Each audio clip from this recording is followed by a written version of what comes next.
brought you by Silver Pumps and Motors. Top quality और consistent performance के लिए सिर्फ सिल्वर पंप्स नाम याद रखना. తెలంగాణలో ముస్లిం ఉద్యోగులకు ప్రత్యేక వెసులుబాటు కల్పించింది ప్రభుత్వం.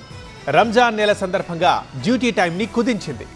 ఈ నిర్ణయంపై బీజేపీతో పాటు హిందూ సంఘాలు మండిపడుతున్నాయి.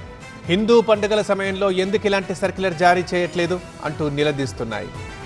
తెలంగాణలో కులగణన వేళ ప్రభుత్వం జారీ చేసిన సర్క్యులర్ సెగపుట్టిస్తోంది. ముఖ్యంగా బీజేపీ ఆ సర్క్యులర్ పై అగ్గి మీద గుగ్గిలమవుతోంది. ముస్లింలకు రిజర్వేషన్లు కట్టబెట్టడానికే బీసీ జనాభాలో కోత పెడుతున్నారని ఆగ్రహం వ్యక్తం చేస్తున్న బీజేపీ ఈ మధ్య రిలీజ్ చేసిన సర్క్యులర్ పై మరింత మండిపడుతోంది.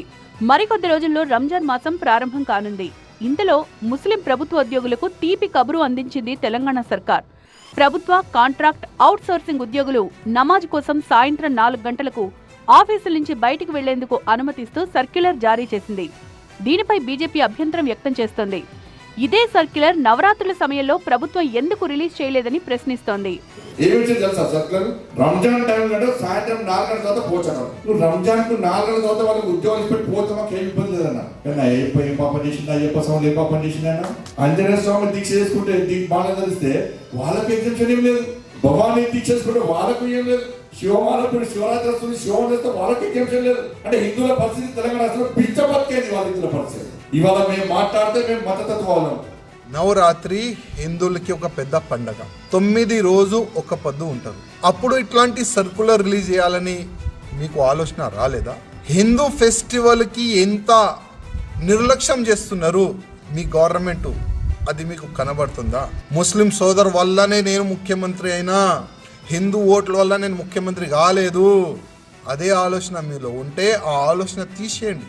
ఎవరి అభ్యంతరాలు ఎలా ఉన్నా ప్రభుత్వం మాత్రం రంజాన్ మాసంలో ఎలాంటి ఇబ్బందులు లేకుండా జాగ్రత్తలు తీసుకుంటోంది. ఇందులో భాగంగా రంజాన్ ఏర్పాట్లపై సమీక్షించారు హైదరాబాద్ ఇన్ఛార్జ్ మంత్రి Ponnam Prabhakar. GHMC, police, water works, electricity, R&B విభాగాల అధికారులు సమన్వయంతో పనిచేయాలని సూచించారు. మరోవైపు ప్రభుత్వం రిలీజ్ చేసిన సర్క్యులర్ ను స్వాగతించారు ఎంపీ చామల కిరణ్. ముఖ్యమంత్రి గారు వారందరూ కూడా సాయంత్రం 4 తర్వాత వాళ్ళు సెలవు తీసుకునే విధంగా ఒక గవర్నమెంట్ ఆర్డర్ తీయడాన్నే మనకు అర్థమవుతుంది. గతంలో దసరా, సంక్రాంతి లాంటి ఇంపార్టెంట్ ఉత్సవాలప్పుడైనా కూడా ముఖ్యమంత్రి గారు వీలైనంత వరకు ప్రజలను దృష్టిలో పెట్టుకొని పరిపాలించే విధంగా ముందుకు పోతున్నారు.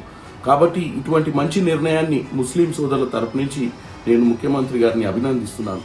తెలంగాణలో నేతలు ఈ మధ్య ఏం మాట్లాడినా అవి జాతీయ స్థాయిలో ప్రకంపనలు పుట్టిస్తున్నాయి. లేటెస్ట్ గా సర్క్యులర్ సెగ కూడా అంతే హాట్ టాపిక్ గా మారింది.